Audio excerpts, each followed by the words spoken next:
There once was a man named Gold Roger who was king of the. That's the wrong script here. But yeah. Wow, things have sure changed up in this channel here. And yeah, it's certainly been a minute since I hosted. That's right. Me. Not James. Me! In this brand new microphone, by the way. Hello, everyone. This is LKNMJH, also known as Steve.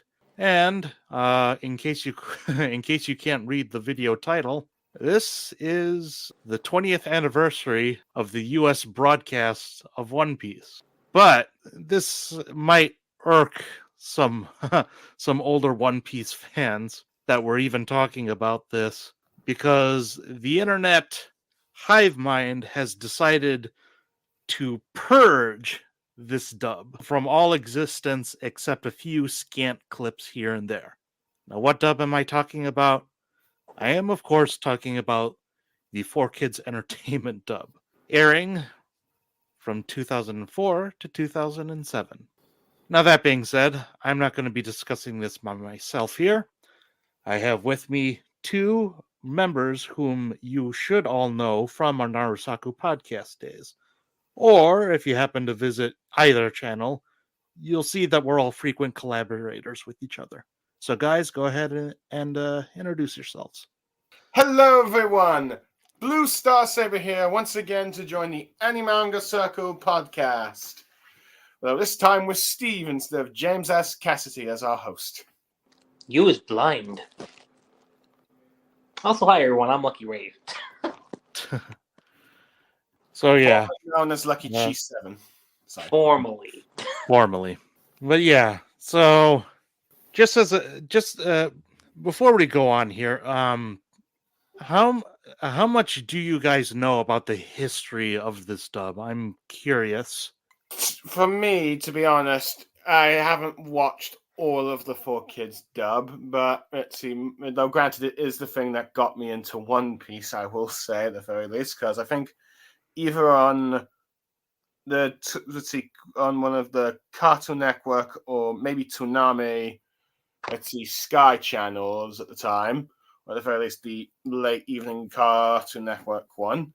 There were episodes of One Piece, mainly from the Drum Island to Alabasta, arcs of One Piece. They would have those episodes air, and I ended up watching particularly the Alabasta arc ones as it was going on. So in a sense, that my first experience with One Piece was arguably what most people would probably say among the top 5 best arcs of One Piece, the Alabasta arc. So which then, as it was the last of the big 3 I watched, and then arguably I went into the manga a bit afterwards, where I think the Marineford one was on at the time, so I became quite the big fan of One Piece by then, trying to watch as bits and pieces of One Piece all over the way. But I didn't quite understand that there was 2 different dubs of One Piece at the time, such as the 4Kids and the Funimation. And so I ended up learning, looking at the One Piece wiki to learn everything I could about the dubs of the One Piece, and learned that 4Kids, from my understanding, did not initially wanted the One Piece. I think it was part of a collection of animes that did some dubbing, and they didn't quite realize some of the more mature contents that they had. So they had a lot of censor work, which of course, a lot of its negative backlash and reception, to eventually they decide that they would cancel the dub. And then, of course, you got Funimation taking over. Though not before, for many people, had some very long-term negative impacts on the dub, such as on the One Piece fandom, such as the name change of certain characters like Zoro to Zolo, and some blaming it for why One Piece didn't set off as high as it did as the other big 3 at the time. So yeah, though I do have a little special place of the 4Kids in the dub for getting me into One Piece in the first place. Kind of similar to the first Percy Jackson movie when it comes to Percy Jackson books. Sorry, I'm done now. Let's see. As for my own experience, I actually remember, so this is actually before the first episode even debuted. I remember seeing just a commercial of it on Kids WB, and I was like, "That looks interesting." And I remember the date that it was coming out. It was like September 14th, no 18th, September 18th, 2004, and I was like, "Okay." Now here's the thing about me. As a kid, I wasn't like super huge on pirates. Personally, I didn't think pirates were super super cool, but saw that one little teaser that came out, and I was like, just like Luffy stretching, just being, what he uses with his abilities, and I thought, I'm gonna check that out. That looks interesting. And keep in mind, you guys, this is like Lucky, like back when he was like in grade school. Okay, so back then, if you ask me what the difference between cartoons and anime was, at least for me, because here you have to keep this in mind. In my household, we only had like one computer. So my computer time back then was like super limited. So as far as like anime and cartoon differences go, I decided, okay, you know what, it's I mean, I was one of those kids where, if it was animated, it was animated. That's how I took it. But let me just say it like this. Even though, like, if you look back at the history of my own channel, Naruto was like the very first thing I talked about. But, and this is going to be a first for me saying this, out of the big three, I actually started with One Piece. And this was like before I even got into Naruto. And I remember, again, watching it from episode 1. And I remember keeping up with it every week just because, like, I was, invested in Luffy's journey, seeing where he was going. Of course, I'm not going to go beat by beat by, all the sequences of events, but, like, gathering all the crew, Baroque works especially. Thought that was cool too. And I'll say this, the last episode I saw was when they said goodbye to Vivi. That was like the last Four Kids dub episode I watched. And that was just because, like, at the time, let's just say Cable wasn't exactly the best of friends, because our provider was kind of like, yeah, y'all are kind of stuck. You miss an episode, pretty much. Mm-hmm. Well, and plus, like, at the time, like it was also around that point where I was also, like, getting really big into gaming at the time, too. So, because, like, Halo 3 was coming out at that point, and then shortly after Gears 2 was coming out. So, during that phase, I was, like, transitioning from, like, watching shows to mainly just, like, gaming for, like, a certain time period. Fair enough. How interesting. Mm-hmm. But yeah, that's part of growing up, I guess. Yeah. Let's see. Well, as go ahead. Sorry, No, you're go the ahead. host. I was just. Go ahead. I just wanted to make. I'm telling you, go ahead. I just wanted to. Sorry. I know you get annoyed when I do this. I was just trying to make a quick comment that Lucky Chi were talking about the advertising for One Piece. Actually, did kind of remind me that years prior I did see advertising for One Piece, but I thought from like the presentation from the trailer, it looks stupid. Keep in mind, this was the same case for me when it came to Naruto. But I think I also seem to have the mindset of a kid where, let's see, trailers did not necessarily hyped up the shows to me. And usually I end up only liking the shows after giving it a try when I'm just accidentally changed the channel in the episode they were on, or when nothing else was on, when I was on like certain TVs, like when I used to go to, Center Parks for the weekends, and they only had like one channel for kids, so as a result, I ended up watching Naruto as a result of that. Sorry, Steve. I'm not going to interrupt next time. Go on. You're fine.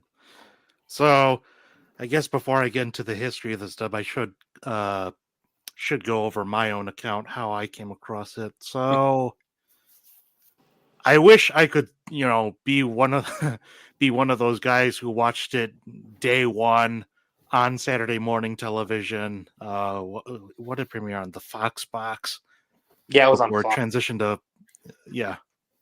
before it transitioned to 4Kids TV anyway. But I actually came across this dub while watching Dragon Ball Z Uncut on Cartoon Network of all things. So if you guys remember, Cartoon Network actually started airing reruns around, I want to say, April of 2005. I do remember that, yeah. And then so they'd air when they aired them first on Toonami, but then they'd also air them Monday through Thursday on a late night time slot, like I want to say 9 o'clock or 9:30 at night. Someone will probably correct me on that, but so I actually came across the dub because it would premiere before Dragon Ball Z Uncut, and I want to say I started with the Kuro arc. Yeah, it was either the Kuro arc or the Krieg arc. And honestly, I didn't know what to think of it because just like you, Lucky, I'm just a 10-year-old kid who isn't really that interested in reading, let's say, the press conferences of various anime dubbing studios and what titles they would be showcasing. Yeah. But at the time, I thought, this is it's kind of weird, but it's also strangely enjoyable. And also keep in mind, I'm a 10-year-old kid, so I don't know what a bad dub sounds like. Right. I obviously I can pick up on bad performances, don't get me wrong, but I didn't know, what kind of reputation 4Kids had amongst the anime community, let's say. Mhm. So I'd say I'd watched it on a fairly regular basis, but then Toonami, for a time, I want to say something like July 2006, they stopped airing. This was well into the Alabasta arc. They stopped airing new episodes and went on hiatus, and I do started remember doing that, reruns. So then I kind of fell off on that, and I got into Naruto when I wasn't already into stuff like Yu-Gi-Oh! GX on Cartoon Network. As a kid, you just hold so many different interests, and you can say I had ADHD without having ADHD. And I didn't pick it back up again until Zolo versus Mr. One, essentially. Mm. And then, yeah, I continued watching it alongside Naruto, alongside all the other Toonami programming, up until it transitioned into the Funimation dub. But yeah, there's my little history on that. Now, as for the actual history, it's kind of fascinating. So, on the one hand, I really want to do a deep dive into this and, just tell you all that I've learned about this, all that I've learned over the years. But at the same time, that would just make this podcast way too long, way too boring. So I'm just gonna. I don't want to say I'm gonna give a Cliff Notes version, but I am gonna give an abridged version on the history of this dub. He's also saying this because he doesn't want to turn into Mr. Wikipedia. Oops, did I say that loud? Oh, you just have to bring that up, you son of a gun. We have to, Blue Star. Until Boruto turns into a good manga, we have to. Mm-hmm. That'll never happen. Well, there's your loss. So, let's rewind the clock back to the early 2000s. Your Toei Animation Studios, you've seen the success Dragon Ball Z and Sailor Moon have had on American soil. And you have this animated property which is doing fairly well in all the other territories, Korea, Spain, Germany, Also, keep in mind about France. Sailor Moon. This is before the Viz dub came out, so this is way before that. Yep.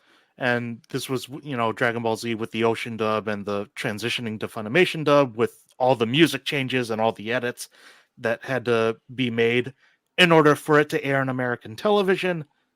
So Toei has this property, but no one in America is, well, I shouldn't say no one in America is biting, because Funimation and Ocean Studios were actually bidding for the dubbing rights. But at the time, in order to have the dubbing rights for One Piece, you had to guarantee that it would air on American television. Right. So how do you sell the show to, let's say, Cartoon Network? You can't, because here's the thing. One Piece, on one hand, it is a very goofy show. You have a character who is the epitome of Squatch and Stretch. There's exaggerated facial proportions, exaggerated expressions, people getting hit in the groin. And on the other hand, you have all this serious stuff like genocide and rebellion and suicide even. So how are you supposed to sell how are you supposed to sell that to Cartoon Network?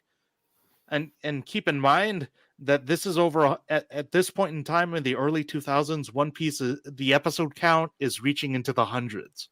So how are you supposed to convince Cartoon Network that that they should air this and it will get good returns in terms of ratings, in terms of merchandise? That's the trouble Funimation found themselves in. That's the trouble Ocean Studios found themselves in. They couldn't guarantee a time slot on American or Canadian television. May I just ask a question? Sure. Was this before or after Adult Swim was introduced? This was after Adult Swim was introduced. Yep. But Adult Swim at that time was in its infancy. You didn't have a lot of anime on Adult Swim. You had Yu Yu Hakusho, Cowboy Bebop, maybe Lupin the Third. I'd have to double check the airing dates on that. Kenshin was there too, I think. If I remember correctly. Definitely Cowboy Bebop, and definitely Gundam Wing. To answer your question, Blue Star, yes, this was after Adult Swim was created, but it was in its infancy. So here comes 4Kids Entertainment. Now, it should be noted that most of the information I'm regurgitating here comes from two sources. Both interviews I'm going to link in the video description, and I highly recommend that you listen to them. One comes from an ex-employee. You may know his name because you see them in the credits of each show. His name is Norman J. Grossfeld, or Grossfeld. He's basically the guy who came up with the catchphrase, "Gotta catch 'em all" for Pokemon. Oh. And then another source of information that I'm using here is from an employee who is still, I shouldn't say 4Kids is still around because they got bought out by Konami way back in 2012, but he is still part of that same team of creatives. His name is Mark Kirk. And both of these guys, their stories are more or less the same, but there are some slight differences. And until someone uncovers all the legal documents in regard to the licensing agreement between 4Kids and Toei Animation, we're just never going to have a definitive answer. So, in comes 4Kids Entertainment. Now, at the time, 4Kids has this Saturday morning cartoon block, Foxbox, and they're looking, to fill up their program, to fill up programs, to fill up their schedule. And 4Kids is a company first and foremost that wants to sell you toys. It's in the name, 4Kids. So, what's their age demographic? Generally, they're going to, go for boys ages 8 to 13 or 8 to 14, and girls for roughly the same age demographic, maybe 7 to 13, 7 to 14. And just like any other company that wants to sell toys, they have people keeping an eye on stuff on what's popular in Europe, what's popular in China, what's popular in Japan, so on and so forth. So they go to visit, pay a visit to Toei because they want to license Ultimate Muscle and Magical Do-Re-Mi. Although there are other sources out there that say they paid a visit to Shueisha, which is the company who does Shonen Jump. Well, they license out the manga to Shonen Jump or Shoujo Beat, to other studios who want to animate their properties. But considering that Ultimate Muscle and Magical Do-Re-Mi were both animated at Toei, and considering that their license was yanked from them along with One Piece, most people generally infer that they paid a visit to Toei rather than Shueisha. So here's where we have a slight difference, and I'm not going to say who says what, but one person says Toei pushed One Piece onto them as part of a package deal between Ultimate Muscle and Magical Do-Re-Mi, while the other person says no, they actively sought out the license for One Piece. What they both do agree on, though, is that the Japanese TV ratings and the merchandise sales figures convince them that they could be part of the action. And so, they sign the deal, and the raw Japanese masters are coming in, and oh boy, now 4Kids realizes they're going to be on an uphill battle with the Fox censors.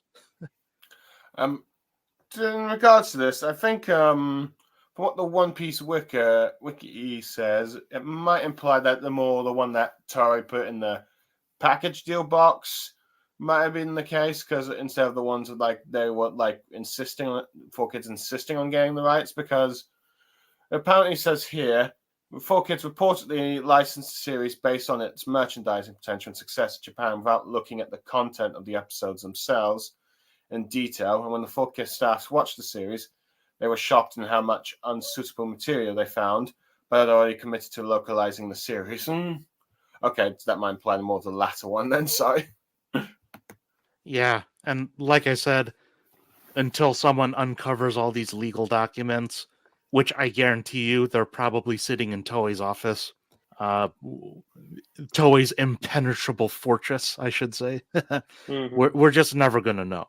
Yeah, I don't think. But of course, the rest, they say, is history. One Piece began airing on September 18th, and it ran at least on Foxbox/4Kids TV up until November 12th, 2005, stopping just after Chopper became a member of the Straw Hats. So if you were a kid and you didn't have cable, tough luck. Now you got to start reading the manga. Wait, didn't the 4Kids dub end when the giant ship was about to crash on the Straw Hats? Well, that's right. Because they dubbed all the way up until that point, but at least for Saturday morning TV, they decided to stop just before the Alabasta arc. Ah, okay. Yeah. And then, it aired. Cartoon Network aired the new episodes, the Alabasta arc, as I said earlier, from February all the way up until February 2006, all the way up until September 2007. Yeah, you literally had almost a 6-month gap between that last episode and where they were at. Okay, so that explains why I saw Cartoon Network. Right. Now, of course, all my explanation regarding U.S. television air dates, that's just from my end. Obviously, I can't speak for Blue Star and what England decided what channel it should air on. All I know is for the torrents of the 4Kids dub online, a lot of them are from UK television airings. So make that of what you will. I believe the UK had it on either Cartoon Network or on Toonami, though granted I think Toonami might have just merged with Cartoon Network in the UK, and all the Toonami stuff was just pretty much late night ones, like 8, 9, 10. It's kind of like how I think it's the Bobo was on late at on Jetix. So it's like most and as well as Naruto, because those types of anime shows were like late night ones rather than early morning for the most part. But yeah, shortly, well, this probably happened earlier in 2007, but shortly in 2007, 4Kids dropped the license, and as we all know, Funimation picked up the dubbing rights, and they continue to dub it for this to this day. Yeah. But that is a discussion for a podcast that will take place 3 years later when we talk about the 20th anniversary of Funimation's dub of One Piece. Well, at the very least, no one blames Funimation dub as much as 4Kids. And I guess to an extent you could also blame Toei for when it comes to the anime's pacing. Or you go from my experience. Watched up to Alabasta and didn't actually hear anything about it until 2011 at all. Uh-huh. Oh, wow. Yeah. So, sorry, Steve. So, go ahead. I was just going to ask. Let's see. You continuing your point, or have I interrupted you too much? No, that's that's pretty much the whole history, or at least the whole abridged version that I can give. Obviously, if you guys out there want to delve into the rabbit hole, go ahead. I'm actually also going to recommend one of the podcasts, the one with Norman J. Grossfeld. It's being held by a group of podcasters called 4Kids Flashback. And if you're a fan of anything that 4Kids has done, I highly recommend checking them out, because these are a lot of ex-employees talking about stuff behind the scenes, and it is just fascinating. But moving right along, so I'm curious, and I'm probably going to ask a lot from you guys with this next one. Go for it.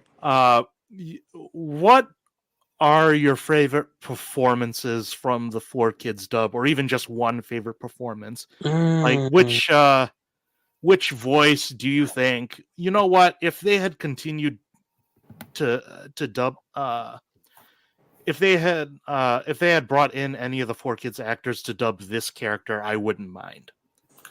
I didn't mind Nami's 4Kids dub performance. I mean, I guess I'm also saying that because of maybe it's my nostalgia talking, but I didn't think her VA was bad by any means. See, let's see. For me, I would say her, Zoro's voice actor, and probably Vivi. Those are the three I can think of. Well, for me, I liked Zoro's voice actor. I thought it was fine. Nami's like a Chi. Other ones I thought were, I think, good from what I can recall. Maybe Choppers at the time, but then again, I don't quite remember Choppers. But outside of that, I remember Smoker, as he was called, Chaser, in I think the 4Kids dub. See, here's the funny thing I want to share about them from my experience. Even when I watched the 4Kids dub, I always thought they called him Smoker, and I was like, okay, that's his name. I never actually, realized that they changed it to Chaser. I was like, oh, yeah, never mind. They called him Chaser in the dub. I remember Ace's voice being good, and I think I also remember Crocodile's also being pretty well did. Let's see. So I think those are mostly the voices. Nico Robbins, well, I thought she was like a Texan or US Southerner because of the whole accent they gave her. So I mean, when you're considering like how a lot of these characters are from different parts of the world, I can kind of understand that yeah, one. though granted, 4Kids, I believe they only did the Southern. Many suspect only did the Southern or Texan accent based on the fact that Robin was Yeah, the wearing a hat cowboy one, yeah. hat at the time. Yeah. I remember the Mr. Seven having a French one, which everyone accused them of them doing a racial stereotype for that one. Luffy's voice. No. Sorry, what? Go ahead. No. Do you want to make a comment quickly, or? No, I said no. We'll get to our thoughts on the accents sooner or later here. Okay. Luffy, I don't think was too bad. I mean, granted, let's see. To be fair, I think the Funimation dub also gets a bit of flack for like not really doing the voice correctly. So, I'll say this for Luffy's 4Kids dub, I think it was hit or miss, depending on what was happening in the scene. I think it definitely worked for the more goofier moments, but then again, it just goes to show you how Luffy is very hard to adapt for like English translations, which I think is why you got Inoke. It's live action One Piece did wonders when they cast Inoke as Luffy. So Naki, yeah, Naki, yeah, sorry. It's because that is literally the definition of perfect casting. I wouldn't be surprised that when I guess at Studio Wit does their Netflix anime adaptation, Netflix might try to use Inoki to voice Luffy in that anime. Maybe I could be wrong, but yeah, I think it's mostly Zoro, Nami, Smoko / Chaser, if you will, Ace, and Crocodile. I think were the 5 best voice actors for me. Yeah.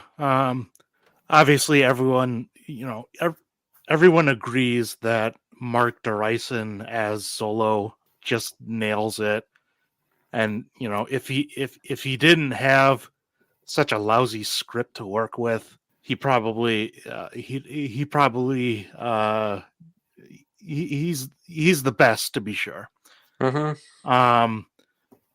I also kind of have to give props to Buggy's voice actor, David Wills. He did do a decent He's job. certainly especially for the early arcs where he certainly gets the whatchamacallit, his exaggerated mannerisms, shall we say, down pat. I love it, especially when he gets angry and they add that reverb to his voice, as if you get him angry enough, his voice splits just like his body.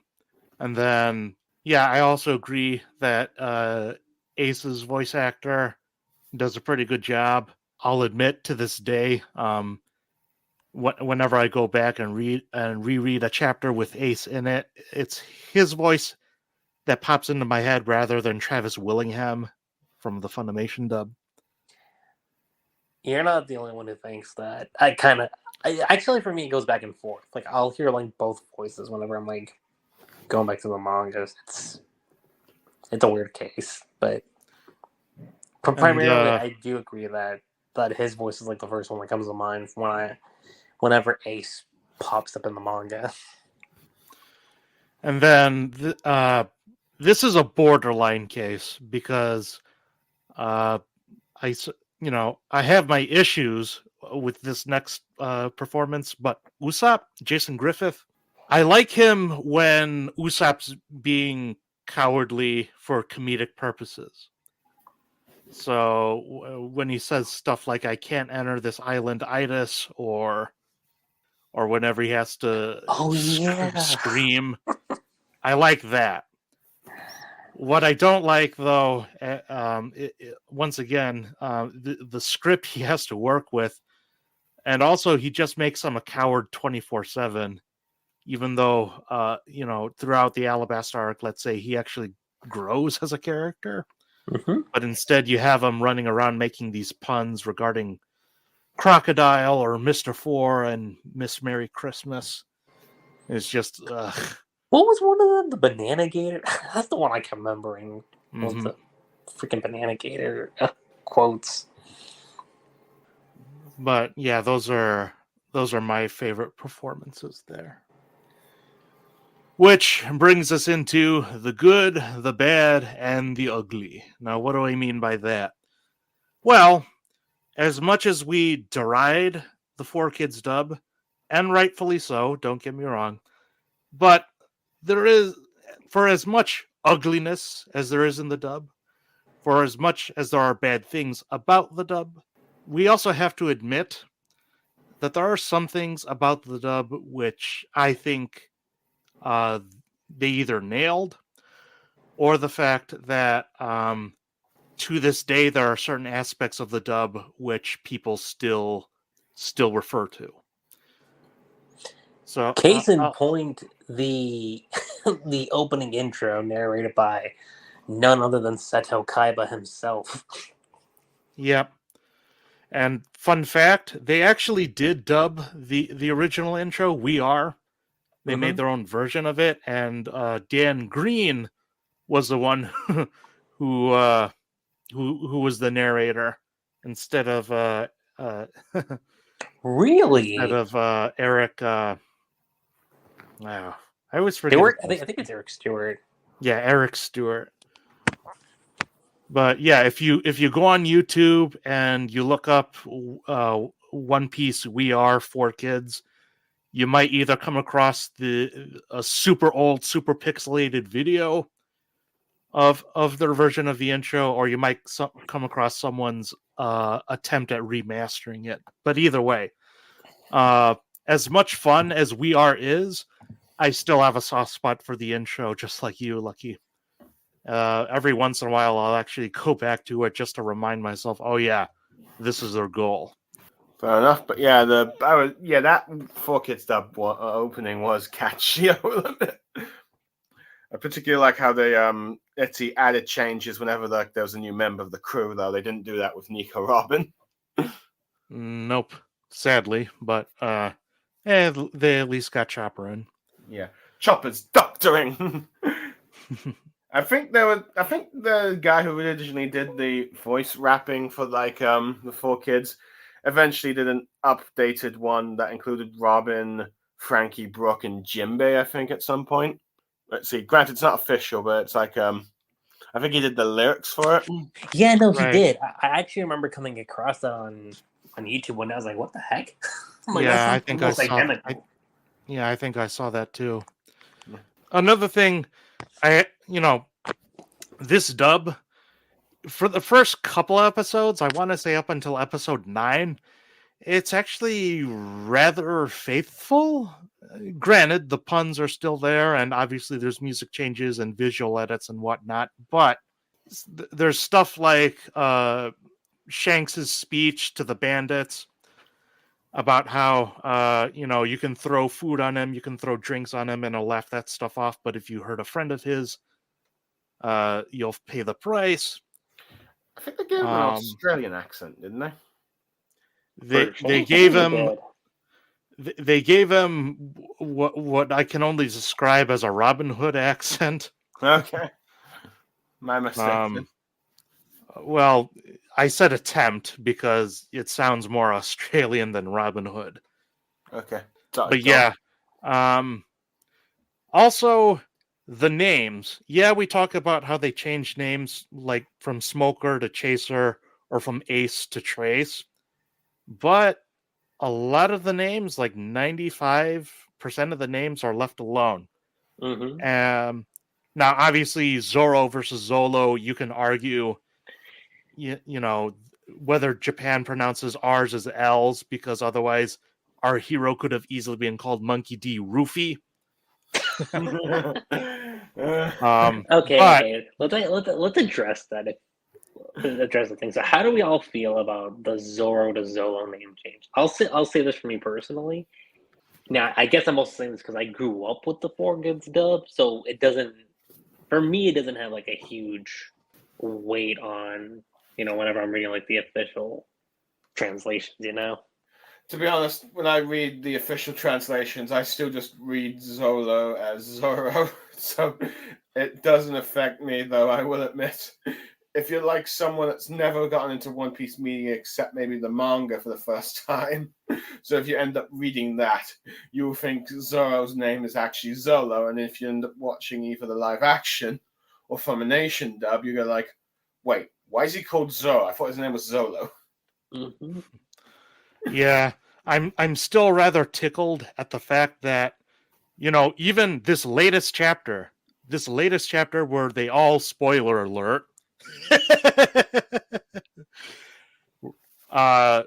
Zolo is still called Zolo. Mm-hmm. And that's all, and there has to be a contract somewhere with Shueisha where Viz Media has to call him Zolo instead of Zoro. Yeah, because it's like, you'd think they'd change it now, because I think they've done a bunch of Republic reprints of One Piece with like some more modern day shonen logos. And I think they even added like the which sagas or arcs that on the volume covers now. Yeah, they do that Mhm. now. So now you have like either East Blue or Baroque works, depending on which volumes you pick up. But no, Right. and actually, here's a fun fact. When the very first volume of One Piece came out, I don't know how many of you guys know about this, but they did actually have Zoro as the name, but they switched the Zolo just to fit it with the Four Kids dub. Well then, let's see those Zoro English translated volumes are going to be arguably be collector's items. Mm-hmm. But yeah, so a lot of the names: Luffy, Nami, Sanji, Usopp, Kaya, Crocodile, Nico Robin, Vivi, Igaram, all those names that, one would expect Four Kids to change because Four Kids typically did change them in other animes, they're left alone. And I can only assume that that's because of an edict from Toei Animation, Mm-hmm. that they wouldn't change the names unless it was for censorship reasons. But then you have, not just character names, but also things, places. So now Alabasta versus Arabasta, again, L's versus R's. But then you have stuff like Drum Island or the Red Line, Luffy's village, Syrup Village, or no, Usopp's village, Syrup Village.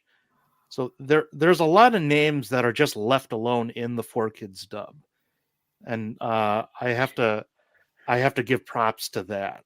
I know for Nami's hometown. I know it's called Kokoyashi, but I think they just called it Coco Village, if I remember correctly. Yeah, Coco Village. Mm-hmm. That one wasn't too minor, like too big of a change. Okay. And then, so this is something that only I know because I own the Viz Media DVDs that have the Four Kids dub on it. But when you turn on the subtitles, so for instance, Karoo, I always thought it was spelled Carue because I don't know. I've seen a lot of fans translate his name like that, but as it turns out, Four Kids and Funimation both agree it's supposed to be Karoo, Karu. So again, it's just something I have to give props to Four Kids for. Something else I have to give them props for is them translating the word Shichibukai to the Seven Warlords of the Sea. Yeah, because to this day you still have the Dutch, I think Viz, and even the Funimation dub use the Seven Warlords of the Sea than like Shibukai. Right. Mainly because I think it just rolls better off the tongue when you say it in English. Well, true. Yeah. But also Shichibukai, it's kind of a made-up word that Oda made up on the spot. Yeah. Because in a sense, which is very fitting because he just came up with the warlords on the spot, and as a result, it's thanks to that One Piece is as long as it is today. because he just wanted it to be about the 4 emperors, but introducing this new group of faction meant that One Piece went on a lot longer. Right. And I also have a soft spot for some of the music changes 4Kids did. Obviously, I infinitely prefer the Japanese background music, but there's stuff like Shanks's theme where they give it a little sea shanty Robin Hood-esque whistle to it. Kind of makes him a leprechaun almost. And then the walk to Arlong Park, everyone knows that, everyone here knows what I'm talking about.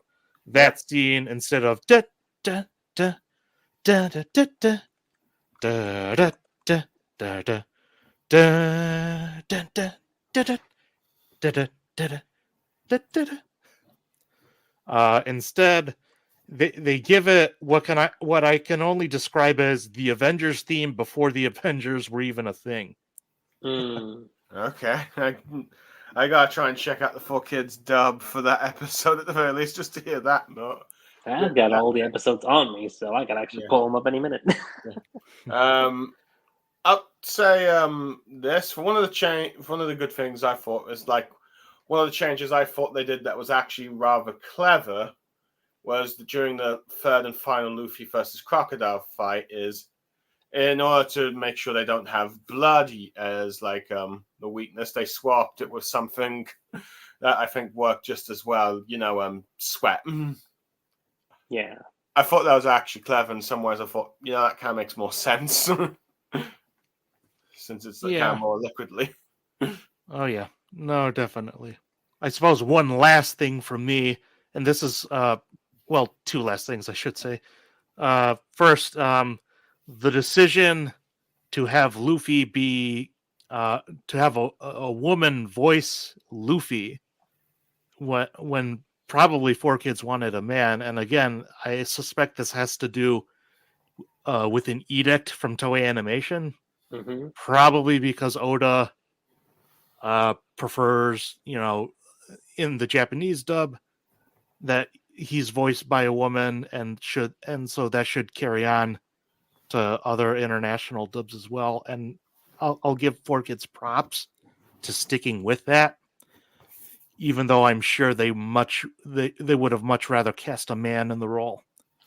I think the reason probably why they did that is because let's see, you had like a female voice actress having like the voicing of Luffy. I think it's that way you can have Luffy sound a bit more childish or younger than you would with like a male's voice. And I guess the very last thing I'll give them props for is the fact that they ended their dub on a filler arc right before Skypiea, probably in anticipation to them dropping the license, but also I suspect, or rather, I really hope that 4Kids and Funimation came to some sort of gentleman's agreement, like, okay, you guys will stop dubbing here, and we'll pick it up later. That would make sense from when you're looking at it from that angle. But then we come to the bad, and oh boy, is there a lot of bad. I praise the translations from the first 9 episodes, but starting with the Kuro arc is when I feel that the dub kind of takes a nosedive and it doesn't recover at all. It just gets slowly worse and worse and worse. What doesn't help is the script. Like, don't get me wrong, they still tell a story. There's still beats that they do, like why Belmare is important to Nami, but their way of working around that isn't that she died from a gunshot. She got locked up and then presumably died off screen. It's weird because it seems like the way that, from what I can tell from the 4Kids dub for One Piece, they try to avoid having anyone mention being killed or destroyed, though granted, I think I recalled them saying that those 4 Alabaster Elite guards died or something. But it's also interesting because I think some of the other dubs they have have at the very least used the word destroyed when implying death, like Shaman King. Or in Yu-Gi-Oh's case, the Shadow Realm. Yeah. Although I'll say that the Shadow Realm is certainly more creative. It is. You know, and then... because the Shadow Realm did kind of add like that air of mystique to it. So, yeah, it's like your soul will be trapped in a dark place. In some ways, it's kind of like the Yu-Gi-Oh version of hell. Mm-hmm. Right. And then, 4Kids, did the unfortunate practice of combining episodes because there was so much censorship that had to be done. Yeah, I was kind of shocked about that when I finally saw the Funimation dub, because I was like, what the heck? This is going a lot slower than I remember it being. And it's not as if 4Kids hasn't skipped episodes in other projects that they've done, but they've never combined episodes, and I have to wonder if it's another edict from Toei Animation that the only stuff you can skip is filler, because otherwise you have to dub the story, the plot important episodes, I should say. But they seem to have ignored that request, given the fact that 2 arcs were skipped. I was gonna say they skipped a Little Garden, which I didn't even realize that was even an arc until. Yeah, they literally skipped it because they didn't want to show Nami's bikini top pretty much throughout that entire part of the arc. And also, speaking of those changes, people blame 4Kids for the changes, and rightfully so. But Toei also had to sign off on all the changes that 4Kids had to make. So changing the background music from, the Japanese to original, some executive at Toei signed off on that. Skipping Little Garden, some executive at Toei signed off on that. Skipping Laboon, some executive at Toei signed off on that. And yes, even the One Piece rap, for those who hate it, some Toei executive signed off on that. So it's this dub is a lose-lose situation here. Mm-hmm. Which then unfortunately brings us to the ugliness of the dub. And boy, some of the voices here, particularly Sanji and Robin, a lot of these voices are just so miscast, or the voice direction is just not there, or even the dialogue that they have to work with, why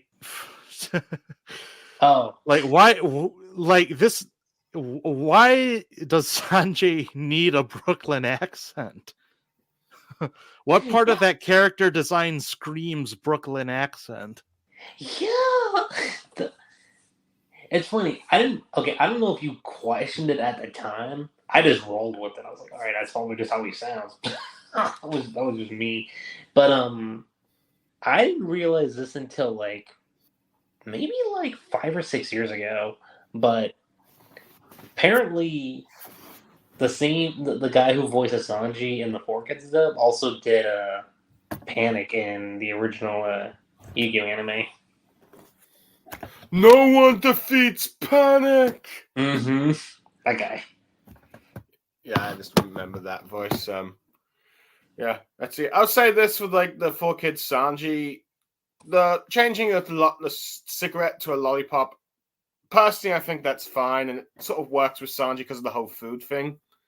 That is that was fine. I mean, nothing to get too wound up about, I guess. But I definitely say, sorry, what? Then you also have in the second episode changing rice balls to cookies, and then somehow they change back into rice balls when Helmeppo stomps on them. If I remember correctly, didn't Pokemon do the same thing Well, they the changed rice rice balls to sandwiches. But the sandwiches are really cookies, not cookies, donuts. They were Something like that. well, they were both, or sometimes neither, and they were just rice balls because when you see Brock making rice balls, you clearly have to address the fact that he's making rice balls. So. Right. Yeah, it's because of unfortunately, they didn't think. I think the reason for this was they didn't think kids would understand this cultural food.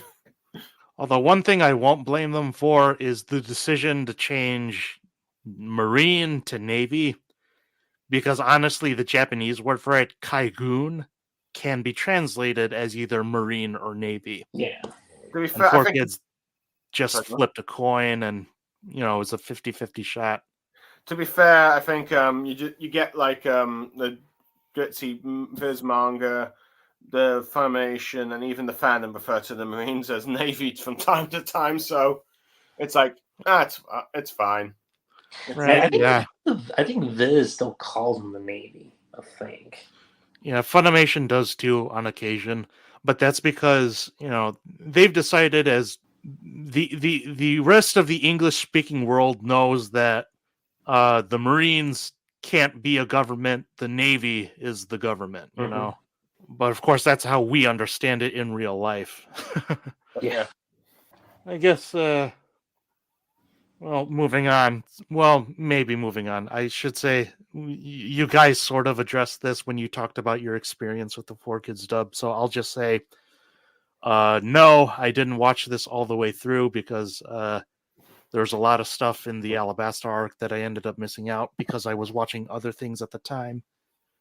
But later on in life, like circa 2019, is when I finally did a rewatch of the 4Kids dub.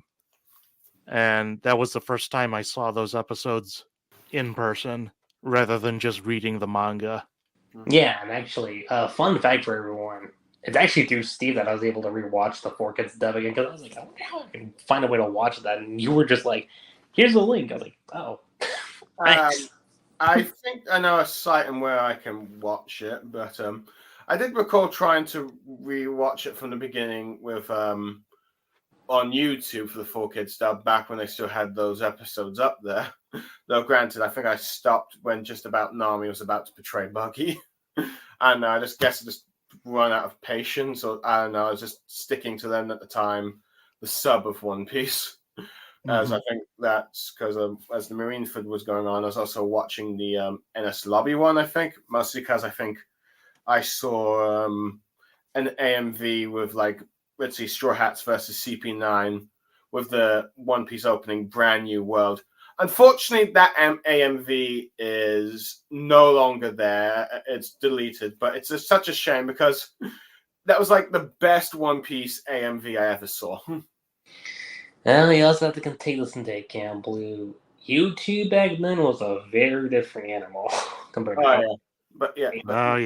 But it's just such a shame because this AMV is just like, it was really perfect of how they added it to like the lyrics and the songs for like special bits, particularly when you saw the Straw Hats defeating the CP9 agents. I know, it was just very good. It's like like the when they just show like Zoro beating Kaku, I think it's like Detona no or something like that bit. It was one of those bits, but yeah. I can't really say the lyrics in Japanese, sorry. But I think you get the idea what I was implying. Yeah. Right, yeah. And obviously, we all read the manga, whether we wanted to catch up to it or just do a reread of it, I should say, not a rewatch of it. I was about to say rewatch. But obviously we've all at one point or another read stuff that the 4Kids dub covered and saw it like, oh, this is how it's actually supposed to be. Huh. When did you guys start reading the manga? For me, I think it was around 2009, just as like, I think you could say the Big Three was at its peak and when they were actually the Big Three selling manga for Japan, where Naruto's Pain arc was ongoing, the Marineford War arc was ongoing, and the Wizards just entered the battlefield. Yeah, I'd say about the same. Around late 2009, early 2010 is when I got back into reading One Piece manga. Yeah, I'd say, let me think. So, because my best friend was the one who actually got me in the Naruto, and that was around like 08, 09.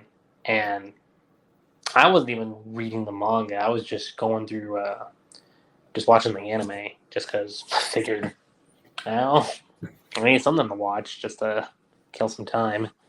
And I think I might have mentioned this on the Naruto podcast we did 10 years ago, but it was that, and then like I said, like I didn't actually get back into One Piece until like late 2010, like toward like the end of 2010, beginning of like 2011, and there's actually an anime club at at my high school, and I was just hearing someone just talk about One Piece, and I was like, didn't that show kind of end like with Luffy, Nami, and the crew just going off on their next adventure? And they're like, oh, you're missing out. I'm like, I am? I'm like, yeah, there's this stuff with Skypiea, there's this stuff with Marineford. They're like, so how big of a fan are you of Ace? And I'm like, oh, Ace, I love Ace. Great character. And they were just like, we're not gonna say anything. I was like, why? Just read it. I was like, okay then. So it's interesting for you bring that up, Lucky Chi, because to me, let's see, I watched the Alabaster arc, let's see, in One Piece, and then cut straight to Marineford. So in a sense, I got the biggest of the emotional impact of Ace's death, I guess you could say, because the character was still fresh in my mind. yeah. So I did actually jump to Funimation just to see where they were up to, but then I realized how many episodes there actually were, and I was like, okay, if I want to speed up my process, I could just continue off from where I left off with 4Kids, and I just started off with them just taking off at the end of Volume 23. Just went from there. And believe it or not, you guys, I caught up within like 3 weeks. Wow, that is impressive. Yeah, That was it took very me a nice. little longer. Mm-hmm. Let's see, to me, I think One Piece was always a mix and mash of, well, this was probably generally with most anime and manga, where it was a mix of mash where I watched and read certain parts before going back to either watch certain parts, as Lucky Chi will probably tell you about how he always used to chastise me for not reading or watching Skypiea until I finally did so last year. I remember that. Yeah. I finally read it, I think, about a year or two ago, because it's just like, okay, the whole stuff with the Sun God Nika is like, oh, okay. Okay, I'm starting to see the symbolic thematic. See, folks, this is what we call bandwagoning.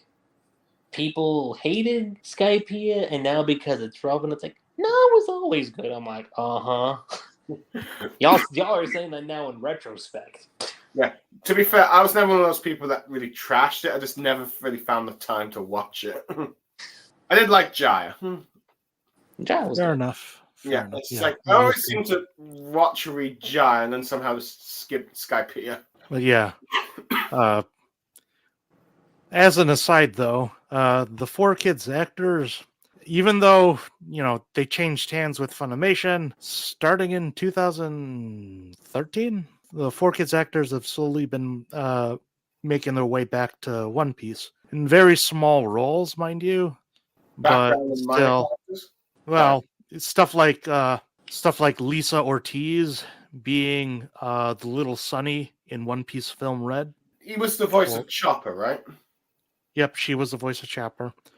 Or Sean Schemmel, who was the voice of Helmeppo and Carne, and Kurubi was Dr. Indigo in One Piece, the movie 10 Strong World. Ooh. And most notably yeah. And most notably in Dressrosa, Mike Pollock, whom many of you might know as the voice of Dr. Eggman, he was actually Doflamingo's father. Ooh. Interesting. The one good person he played. But yeah, Four Kids may have died off, but their voice actors live on. Although it's not as if they ever left. No, It's just One Piece is so massive that Funimation is willing to hire anyone to do a small role. Mm-hmm. well, let's see. Well, yeah, basically with One Piece, you got more of a lifetime career job than say compared to maybe like The Simpsons. Oh, yeah. Mm-hmm. So any final thoughts in regards to the Four Kids dub? Final thoughts. I'll say this, and this is going to be. I don't know how you guys are going to feel about this, but if you want to try getting like younger kids, I mean, like, say between like second grade, like not even second grade, but like let's say kindergarten to second grade, I'd say the Four Kids dub is worth recommending. So Just for that age demographic. just to check, kindergartner is that 6-year-olds for you or 5 to 6. okay? Yeah, I was just checking. Mm-hmm. I'm not sure if I really want to introduce the world of One Piece to a 5 or 6-year-old. To be honest, I think maybe like 8 to 10.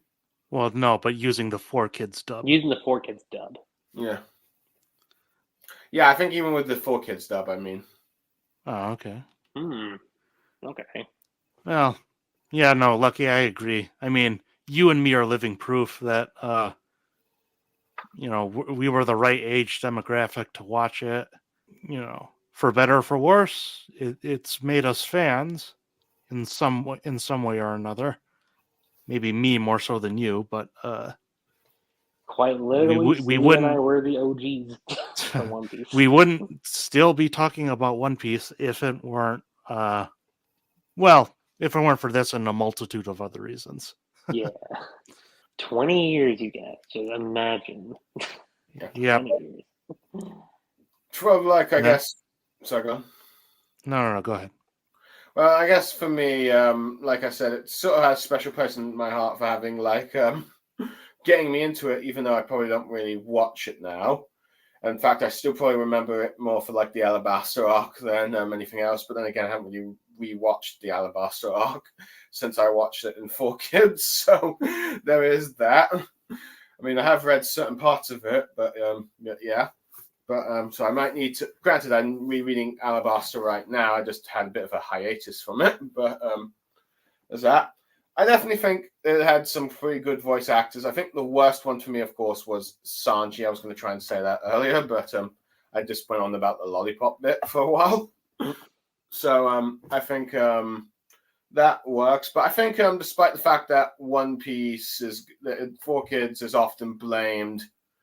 Jitsi, granted, I think we forgot to mention the ratio for like the ratio of stereotype voices in the ugly part of the thing. But despite the fact that One Piece is often blamed for like it not having the reputation of Naruto and Bleach had in the early years, I think Mr. Morge, one of the One Piece YouTube analyzers, I think has pointed out that it shouldn't be solely to blame. It might have increased the goofiness, but I think there were also other factors that made One Piece rather difficult in terms of appealing back then.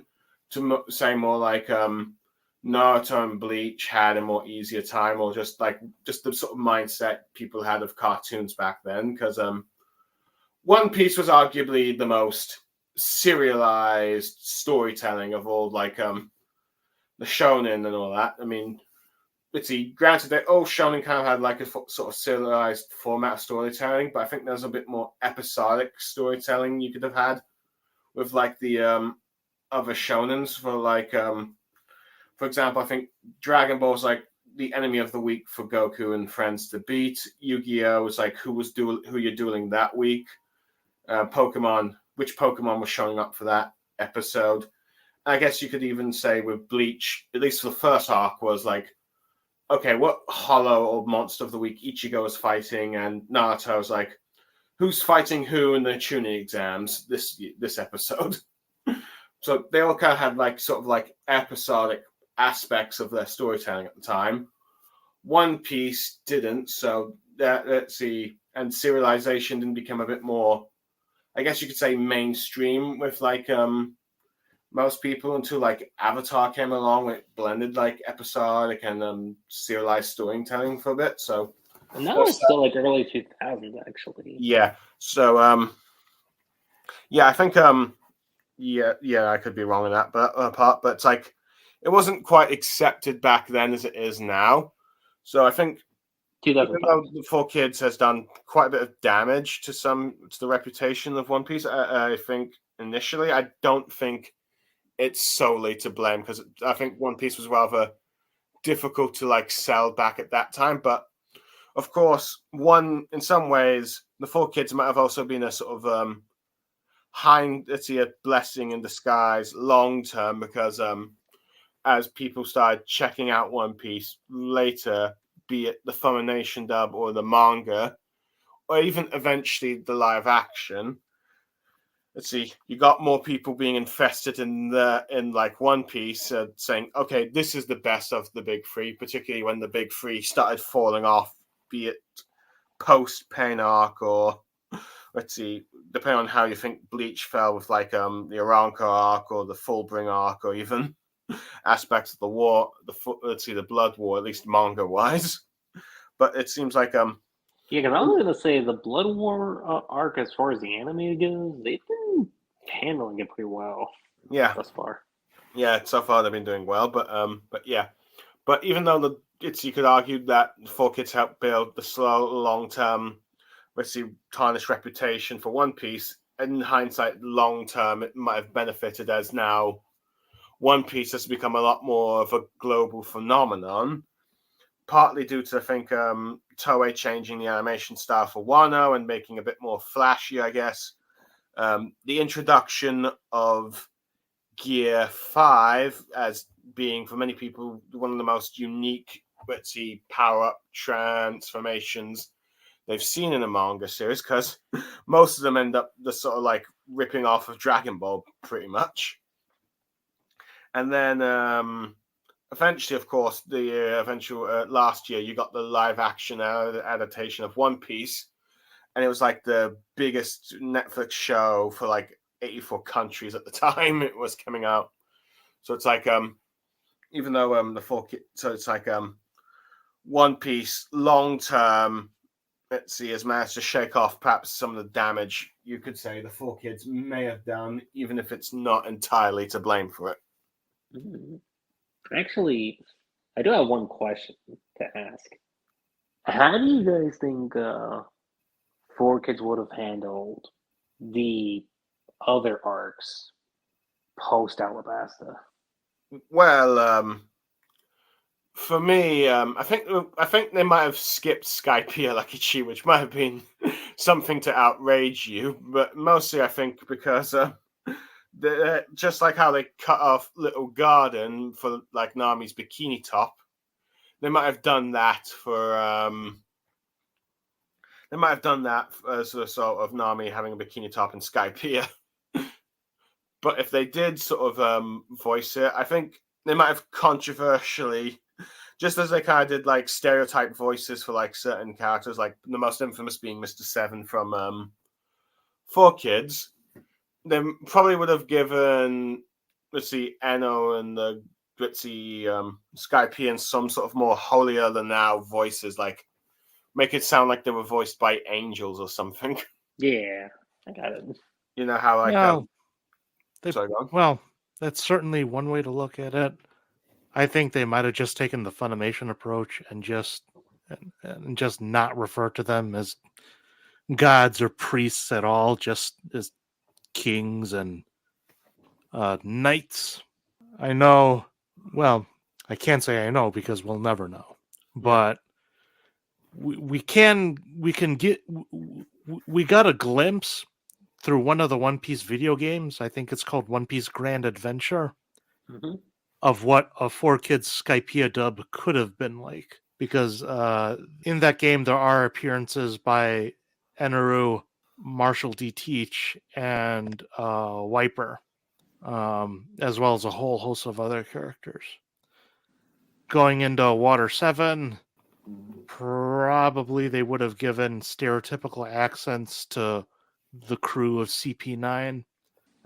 Maybe they would have had Frankie sound like Jim Carrey because, well, he's got wavy hair and he has a Hawaiian shirt. Although they probably would have digitally painted shorts on him instead of having him in his Speedos. Yeah, they probably would have tried to. Yeah, that might be one way that might try and deal with like the Nami and I guess Nami situation and Skype here, and even to an extent NS Lobby, just try and cover up the clothing a bit more. Right. Thriller Bark, I don't know how they could have avoided the fact that Brooke and mostly everyone on that island is dead. And especially with Laboon, that would have been an interesting approach. Well, they definitely would probably try and cut out the bath scene that Nami did. Definitely. Because there was definitely a few lines that were crossed there. At least with like what the villain Abalson did. Abalot. Right. I can't pronounce his name, sorry. But I think they would have just cut that out, though. Yeah. But one thing I'm curious is like how they would have handled Omi and Kashi, because it's like they skipped out, let's see, Little Garden, so therefore the Straw Hats in For the Kids never met the Giants. So it's like, would they cut that out as well, or would they find a way for like to get like Usopp included in them? But then again, but that's just one of the biggest problems for kids long terms, because it's like the Giants play because like the Giants play a more long term goal with like how the world of One Piece, particularly the fact that in the background you've had like many of these governments and like organizations trying to recreate a sort of giantification to use their sort of military might, and the fact that giants are like such a big deal, particularly in Whole Cake Island, as you learn that Big Mom had a very large fallout, and you'd see the giants are very fightful now that we've finally gone to Elbaf, as that appears to be the arc where Luffy and Shanks will finally end up meeting each other. Yeah. And also the giants helping them out in Egghead. As far as Sabaody Archipelago and Amazon Lily and ultimately Impel down in Marineford, a lot of heavy stuff there, and probably more. They probably would have combined episodes more, or done quick cut, like Ace's death. There is no getting around that. Maybe instead of him being punched through the chest, he's blown up. Yeah, I was gonna say, like, I don't think they would have shown it per se. I think they might have, like, at least not make it as visceral as it was. Right. Do like a quick cutaway and have some explosion sound effects in the background. Yeah. Yeah. Although honestly, that's even worse. But to be honest, let's see. There's no way avoiding Ace's death. Oh yeah, if they get to Dressrosa, I think arguably they would have.